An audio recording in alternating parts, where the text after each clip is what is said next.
Hey everybody, I'm John Cena, 16-time WWE champ, saying support WrestleTalk, because they talk about wrestling, and I like it. So do us all a favor and subscribe, please. And thank you. Support WrestleTalk! Samoa Joe returns! I'm Ollie Davis, this is the other one, Luke Owen. Welcome to the WrestleRamble review edition of SmackDown, which is sponsored by Beer 52. Head on over to beer52.com/WrestleTalk to get your free case of craft beer, UK viewers only. And, happy Halloween. Happy Halloween. You know, Crown Jewels this Friday. I mean, there's nothing really else to talk about, is there? No, I mean... Should we get on with the... Oh, wait, we're in an awesome set! Yes! Everyone was wondering, God, you're new to a new studio, it looks well rubbish, I prefer the murder room, because all of our viewers are from Cockneys, you see, in their 50s. However, it was a work in progress, and now we have this awesome set, which in itself is still a work in progress. So you might notice, for the eagle-eyed, oh God, I love being on wheels. It's not, well, I'm in a comfy chair. Yeah. Like, ever since we started doing the WrestleRamble, we've been sitting on, like, steel folding chairs, like they use in them wrestling shows. Not even with a cushion. No, and not it even AJ Styles' face to sit on. And it gets very uncomfortable when you do a long period of recording. But these are cushioned wheelie seats, so these are much nicer. And this is Chekhov's graphic right here, because we don't know if this is going to time out. This just took up the last 45 minutes of our day trying to get this thing to work, and we failed. We failed because there is this progress bar at the bottom. This is a moving graphic, but it won't loop. Yeah, It's infuriating. We're working on that. Actually, at the moment, we're using website writer Andy Datson. He's got no computer right now. He's using the Mac that we use to edit. I'm going to have to kick him off it when I get out of here recording. He can have his laptop back, I suppose. And, we'll get new mics eventually. There's going to be a light in here. It's all exciting stuff. But stuff from the old studio is coming yeah, back. I'm driving there today. That was in the old WrestleRamble set. So... let's get on to our task at hand. Obviously, we're both dressed for Halloween, just to get that out the way as well. It's cold. Samoa Joe returned last night at the end of a pretty cracking, but not without its faults match, I will say. So this was, the opening match was AJ Styles comes out for a promo. Huge reaction for him in his home state of Atlanta. Georgia? Yes. Which one's in which? It's Atlanta, Georgia. So Georgia is the state. So Georgia's in Atlanta. No. Atlanta's in Georgia. And he comes out, gets this huge reaction, and he's like, I've got something to say to you, Daniel Bryan, so get out here right now. And Bryan comes out, and this is when I thought, why am I not more into this? This is AJ Styles and Daniel Bryan. One of them's got the WWE Championship. The other one's come back after 2 years and concussions. 4 years, I believe.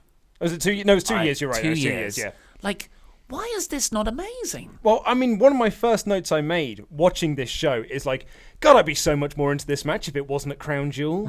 Like, it's the same thing we said about the DX Brothers of Destruction thing. If, that was at Survivor Series, I think I'd be well more into it. But because this whole event has been marred in various amounts of controversy, it really has soured me on all of the matches, really. Because I now just look at that event just being like, well, it's marred in controversy, but B, it's really being built around this pointless World Cup, which means nothing. It's not pointless. It's in the name. It's to determine the best in the world world at the global pay-per-view from known as Crown 2007. Jewel.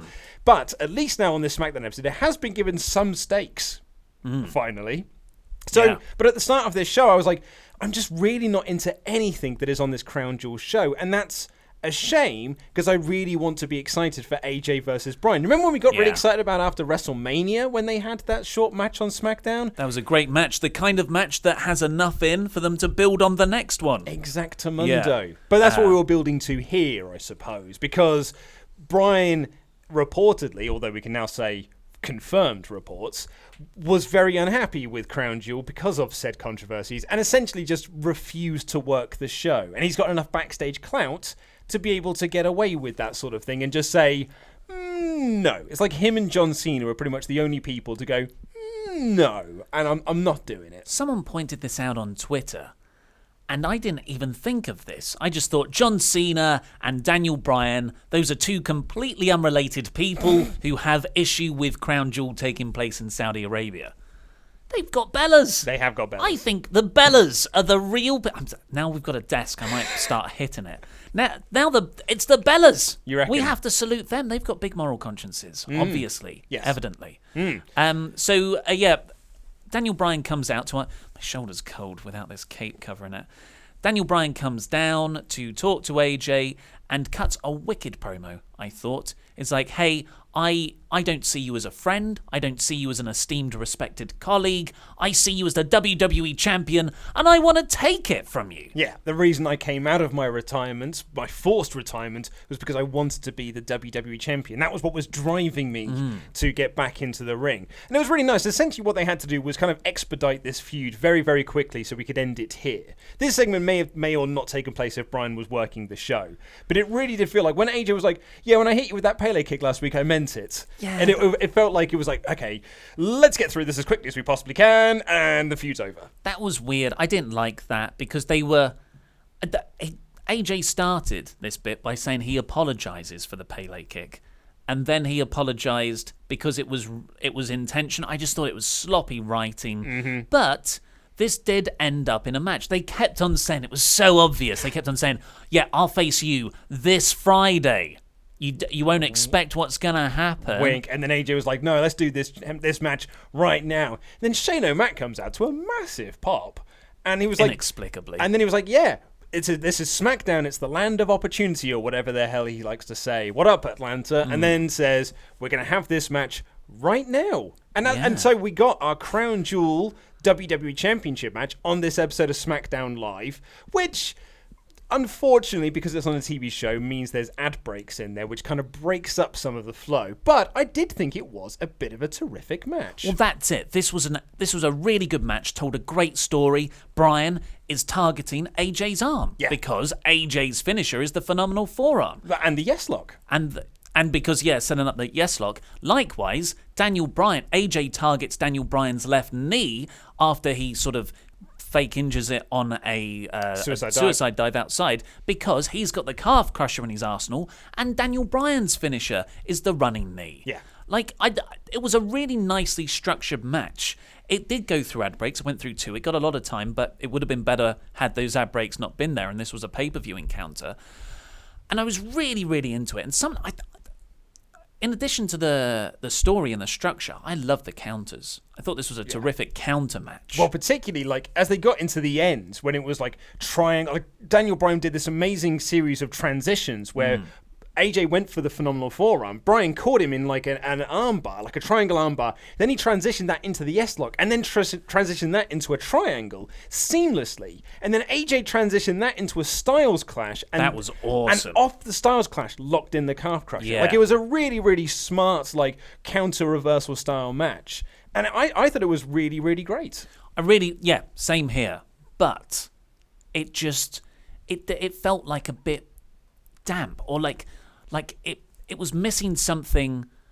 I felt like the guys' hearts weren't in it. Because this was a rushed match. A last minute thing. Because one of them doesn't agree with the pay-per-view's location this Friday. Yes. And that took me out of it a bit, because the whole thing was so transparently a way to get round this screwy thing WWE are doing with Crown Jewel that I couldn't get into the match as much. That's interesting. I mean, I sort of managed to.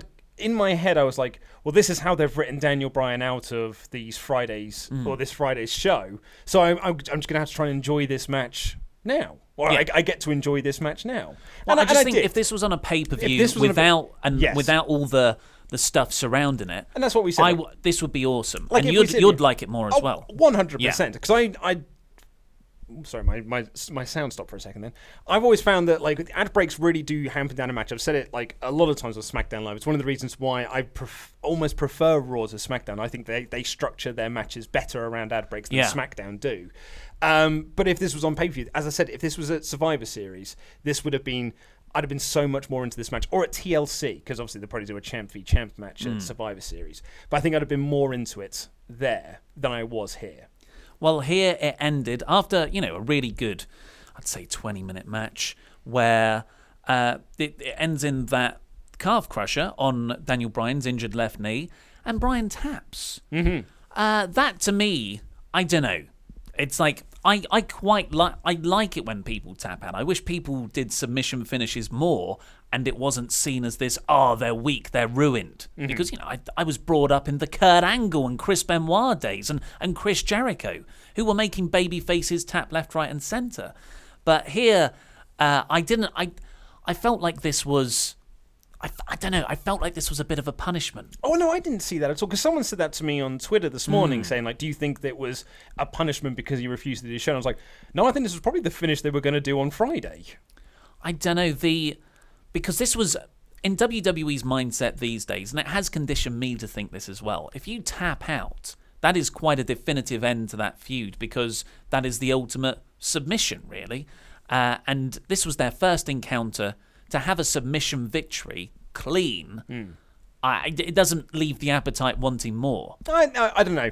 It worked for me. Well, as I said, I think this was the finish they were going to do regardless. But it does. That's somewhat mitigated by what happened afterwards, and that's the title of this video, because they both hug, they show respect to each other, and then Samoa Joe runs out and beats everyone up. Luke is just he's also taken out Luke's mic pack. Yep. Because our cables aren't long enough, it seems, is another thing. That's why we get another microphones. Sorry, I was getting a lot of, my sound kept cutting out. We need that little board where technical difficulties from The Simpsons. The graphic is still standing, though, and my nipples are popping out.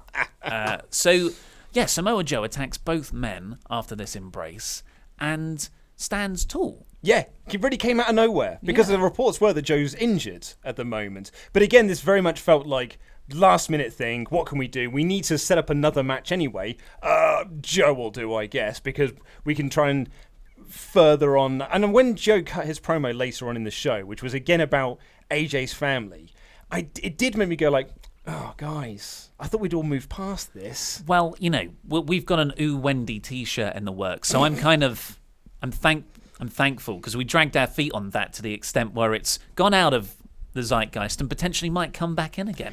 Yeah, but I don't see this being a long-term thing. Damn it. I think what I liked about the ending of this, and I said this in my SmackDown review, perhaps I'm being very optimistic here. I'm doing an Ollie Davis optimistic. I'm writing my own stories in my head.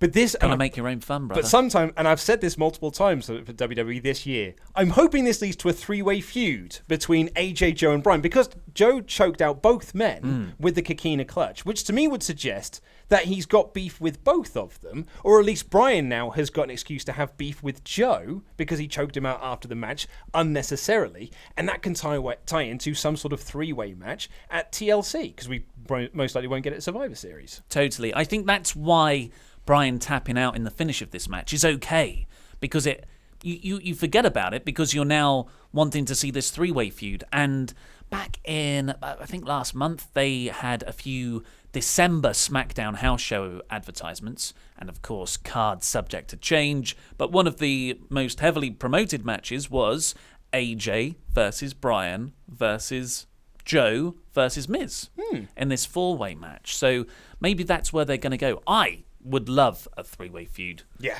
Potentially even a four-way feud and get the Miz in there. I've had no problem with that. Yeah, no, absolutely. But I'm happy to see Joe back. Yeah, it was really good to see him back. This is the first time we've seen him since Hell in a Cell? Yeah, because we thought he was injured there, and that whole AJ feud was dropped. Yeah, when was he last seen? Was it Super Showdown? Was Super Showdown after or before? Oh, there's Hell too in a many. Cell? Was he at Evolution? But later on, AJ comes to Paige and says, "I'm really angry.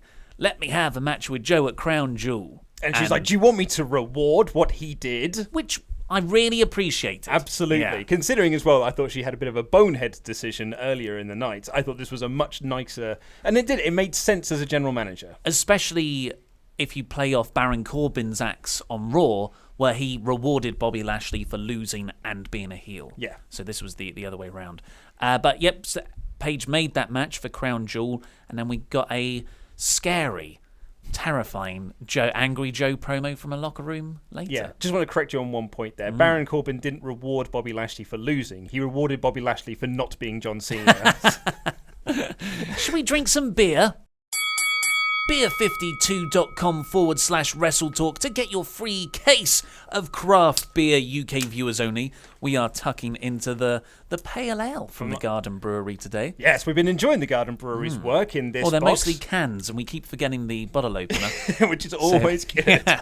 So, and I'm a big fan. I love a pale ale in terms of beer. So if you do go to beer52.com/WrestleTalk, you can claim yourself a free case of craft beer that could include this one. And all you've got to do is pay for the postage, £2.95, UK viewers only, unfortunately. But that is less than you'd pay for a pint in your local pub. And you get 8 of them. In my local pub, a pint is £20. It's gone completely mad. Sometimes I get lucky if I get change it over 50. I need this after the section. I took one sip and I was like, good grief. So we have a moment. I've gone into a bit of a bad routine at the moment where I keep getting biscuits when I grab my cup of coffee in the morning. And you said to me today, you were like, "Ugh, chocolate for breakfast. You shouldn't have chocolate until after lunch." And I was like, in all fairness, we at the moment are drinking before we have lunch while we do the sponsorship. But anyway, here is what is to say about Pale Ale. Sincraft Brew was born in 2013 to introduce exciting full-flavoured beers to as many people as possible. Since then, it's an established... Oh, that's the Garden Brewery, hold on. Refreshing balance and gently bitter. This light amber in colour with a firm white head, heavily dry hopped, with Citra, Mosaic and Columbus tangerine and melon dominate the aroma, with floral notes also present. Soft citrus fruit and a subtle caramel on the palate gives way to a lasting soft bitterness. I bloody love a pale ale, and I've actually had this before, and it is delicious. You had quite a bit of that. Yeah. Let's do the Patreon shout-outs. So, of course, this is to everyone who's donated $25 a month or more to us on Patreon, which, was one of the...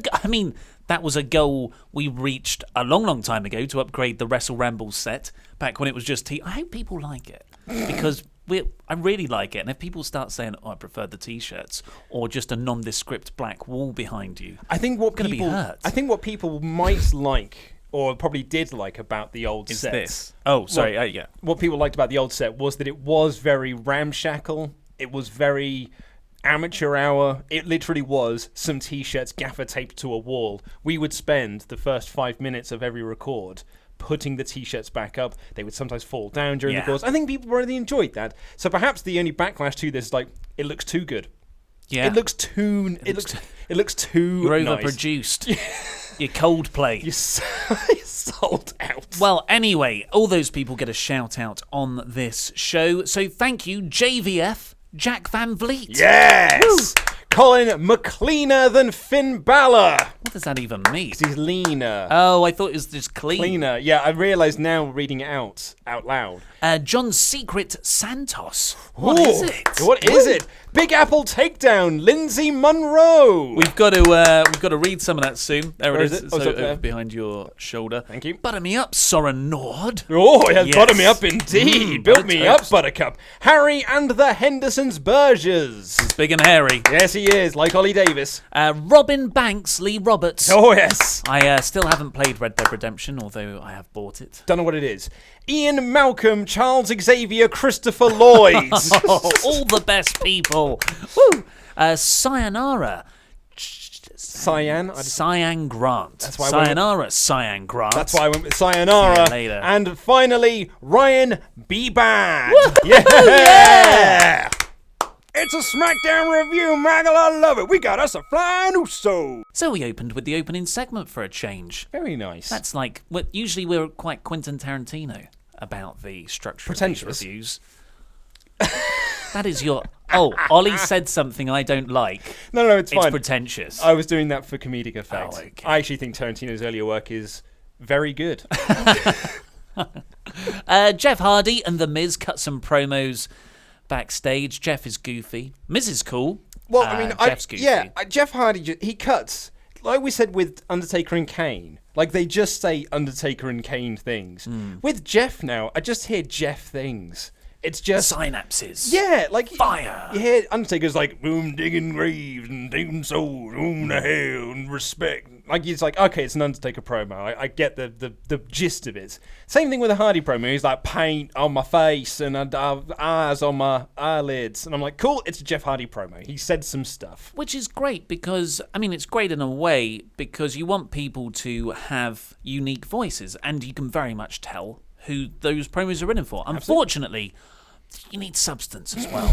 And I switch off because it's like Bray Wyatt. All those things you're saying are really fascinating. Well, like, they sound really good, but you don't back them up, or I just can't latch into anything. Yeah. So that's But I thought Mrs. promo was much better. So this was something you referred to earlier about Charlotte and Paige. So what's your problem here? When she said, like, oh, Charlotte Flair, like, you know, you should be the captain of Team SmackDown. I was like, she lost multiple times to Becky Lynch. But I guess, in fairness, she is the only other member of the women's roster that's allowed to have a storyline. So perhaps that's why she has to be team captain. So someone, I can't take credit for this. Someone else pointed it out, but I can't remember who. Reddit? Probably. Since Shane McMahon came back and started being an authority figure on SmackDown again, there has not been one single women's match. Is that true? That's true. Amazing. I said this in the review, it's a massive disappointment that on this show there was no follow-up whatsoever to Evolution. Like 95% of the women's roster was not featured on this show whatsoever. It wasn't in continuity. Well, that's what I'm starting to think. Yeah. But granted, as we've said in the predictions, SmackDown did only have one storyline going into Evolution, and that storyline is now over. So unfortunately, there are no storylines for them anymore. Yeah, so I didn't mind this because the idea is Charlotte and Becky stole the show on Evolution, which they very much did. It was one of the best main roster WWE matches of the year. So Paige approached it from that angle. Like you fought to the end, and she really did. You know, that spot where she comes up out the chairs and Renee Young annoyingly screams that she's a warrior. But like Charlotte really did look fantastically cool in that match near the end. Yeah. So I didn't mind that. But what I didn't like was Charlotte beaming. She was just big grin on her face. Yep, nothing. Second coming of Finn Balor. Absolutely nothing of this matters. But Flair, to her credit, was just, said, I'm not the right woman for the job. Which is actually quite an interesting character direction, seeing how egotistical she usually is, even as a babyface. Yes, so I'm really like this as a character choice for Charlotte, and actually now could lead to an interesting storyline. Granted, they've only got 2 more weeks left to build this on TV, for them to pick a team captain and to pick a team, because Becky is obviously tied up with the Ronda Rousey match, so the rest of the SmackDown women are all going to have to stand in a row and decide who's going to be on the team. So to get across how much I love Becky Lynch, when Paige asked Charlotte to be the Survivor Series Did you think, captain, why is it not Becky? Why is it not Becky? She's the champion! I did the exact same thing. And then, the big Ronda Rousey match, which is absolutely enormous. Yeah, that's right, Well, yeah. she should be the Survivor Series team captain too. I agree, yeah. My terrible Todd Phillips, we know it's Tom, commentary of the week was him constantly not being able to say Crown Jewel. He had to say every single time, it is the global pay-per-view event known as Crown Jewel. Every single effing time he brought it up, and every time it dug into me even more. I've really turned off on Tom Phillips now as a commentator. I thought he was fine. I thought he was absolutely fine, but he's really starting to wind me up now. He is worse than Cole. Yeah. At least Cole's got a kind of affable He's got a personality. lameness. Yeah, an affable lameness to him, whereas Todd Phillips is literally just, he may as well not be there. He may as well just put a speak and spell there and just program things into it, and he can just go, that global pay-per-view event, and that's all you need from him. The man likes commentary and Plain text. Yeah. SmackDown rolls on. Maybe it's just because they want to distance themselves as much as possible from the words Crown Jewel and Saudi Arabia. So it's not in Saudi Arabia, it's global. It's a global event. And, it's global pay-per-view event. Some people are calling it Crown Jewel. We just know it's known as Crown Jewel. It's like... Linda doesn't know anything. It's honest. Don't ask Linda about it. We've heard rumours. We've heard Yeah. some stuff, but, we're just there to please the fans. Probably that Dave Meltzer who just makes up all of his stuff. Then we got Big E versus Cesaro in a trick or street fight. I thought this was really fun. I had a lot of fun doing this. Unfortunately, I don't think this is the right where's time. the sour note? Well, you know, New Day lose their tag titles. Big Show joins the bar, which was initially intriguing, and now I don't see the point. And it's just like, is now the time in their feud to have this comedy match? I'll be honest with you. When they announced the lineup for this week's SmackDown, and they said it was going to be a member of the New Day versus a member of the Bar, I thought there was then and a trick or street fight. And I was like, cool, Gallows and Anderson will finally get on TV. Yeah. Because that's usually that's their annual shtick, is they get to do this match. And I was slightly disappointed that it was here, because this is meant to be your tag title feud. To then have a wacky comedy match as your go-home angle for the pay-per-view, for the global pay-per-view events. We think is called Crown Jewel. It did seem a bit weird. With that said, I had a lot of fun. That's it. I don't think I enjoyed it as much as Byron Saxton did, but I had a lot of fun. There was something, Byron Saxton had this call where it was like, I can't wait, you know, it was about Crown Jewel, I think. And Corey Graves just goes, I hope you get sick. So mean. But I completely agree. Like, with that criticism out the way, this was so much fun. Yeah. I loved New Day. The New Day cosplaying as the Brood. So I didn't awesome. know I wanted that so much. Just hearing that music as well, I suddenly got this wave of nostalgia all over me, and they came out, and I was half expecting them to do the fire entrance. I know they can't, but I was like, they're going to do the fire entrance. But but they sprayed the blood, though. They did. No, not blood. Mystery red liquid. Viscous liquid. Viscous liquid is what they used to call it back in the day. But like they did slams into pumpkins and and it turned into this massive schmoz because it's a street fight. So them standing on the outside did seem very silly. But everyone just did some big stuff. Big Show tried to drown Xavier Woods bobbing for apples. And eventually, Big Show went to chokeslam Woods in Kingston, and they spat the viscous liquid in his face with Big Pop, and then Biggie spat viscous liquid into Cesaro's face at the beginning for the win. I thought it was a lot of fun. Yeah, really fun. Does undermine the feud. Do you know another reason, apart from Halloween, why the Brood might have been honoured? Well, they cut their very first promo on SmackDown, on the very first episode of SmackDown back in 1999. That's when the Brood, unleashed their silence, and they cut their very first promo. Well, that's a great stat. But I've got another stat. Oh, cool. It's Edge's birthday yesterday. Oh, lovely. Yeah, so that could be another reason. Then we got a promo backstage. I've called it all the World Cup guys standing in a row. I did the same thing. So that's Rey Mysterio, Jeff Hardy, Miz, and Randy Orton. Everyone but Miz cuts an awfully scripted promo. This was the worst staged, most contrived backstage segments WWE have done in some time. Well, I think you should qualify that by saying last night. Because the Nia Jax Ember Moon thing was the night before. No, but that was... Miz saved this. No. What I'm saying is not the horribly scripted stuff of it, because this at least there was ba. But it was like Shane McMahon was standing and was like, in this competition will be The Miz. The Miz steps forwards. It will also have Jeff Hardy. Jeff Hardy steps forward, hitting your mark. And it was just horribly contrived. And it felt so unnaturalistic. And you think, in your world, you lads have just been standing off camera waiting for your name to be said so you can step forward. And that's why I'm saying it's the most contrived, staged backstage segment in some time. But yeah, then they all cut rubbish promos with the exception of The Miz, who more or less saved this segment. Yeah, so Miz said Halloween's come early because look, Ray's dressed as a Power Ranger, Jeff's the long-lost member of the Insane Clown Posse, and Randy, and he turns to Randy.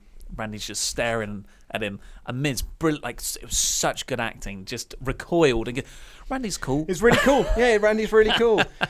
But here's where Shane dropped the bombshell. Yeah, Power Man 5000. He said that he really wants SmackDown to win because for some reason it's really important to Shane McMahon that he has the best in the world, despite the fact you've got the WWE champion, which in theory he is the best in the world. However, he really wants SmackDown to win, and he has said that whoever makes it to the final of the World Cup tournament to determine the best in the world at the global pay-per-view events known as Crown Jewel, if they lose, they are no longer welcome at SmackDown. Those were his words, but then the commentators specified later on they're getting fired. They will be fired from SmackDown and will presumably have to go to Raw or 205 Live. Yeah, it's very interesting. It's a real weird swerve to put in there, and usually when they do that, that makes me think, oh, okay, well, they're winning then, because they wouldn't go. But here, I think the brands need something like this. I think SmackDown needs to lose someone, really. They've got too much talent, and Raw is in desperate need of a couple fresh faces. I can almost see Randy getting to the final and losing and heading over to Raw and being inserted into that Universal Championship picture, which at the moment really could do with someone like a Randy Orton to try and sort of, maybe elevate it slightly. Yeah. Because it's in a bit of a funk at the moment because of the terrible news. So maybe a Randy Orton going over could be a massive benefit for Raw in terms of that. So I could see them definitely doing that. It did feel like this was put into place on the go-home show, 3 days before Crown Jewel, the pay-per-view event known as Crown Jewel. We don't know if that's what it's officially called. It felt like they had to do this because they have plans to move someone across. Because if SmackDown just wins, then you're like, well, why did you have that stipulation then? Because it's not on the Raw side. Yeah. But I did, I groaned a little bit when Shane was like, I don't want my sister Stephanie to have someone who is the best in the world. I was like, I don't think Stephanie's not been there. I don't think she cares. Because that's what it's about, isn't it? It's about the McMahons. Yeah. I do not like Shane being back. Plus, just from a kayfabe perspective, Rey Mysterio, Jeff Hardy, The Miz, Randy Orton.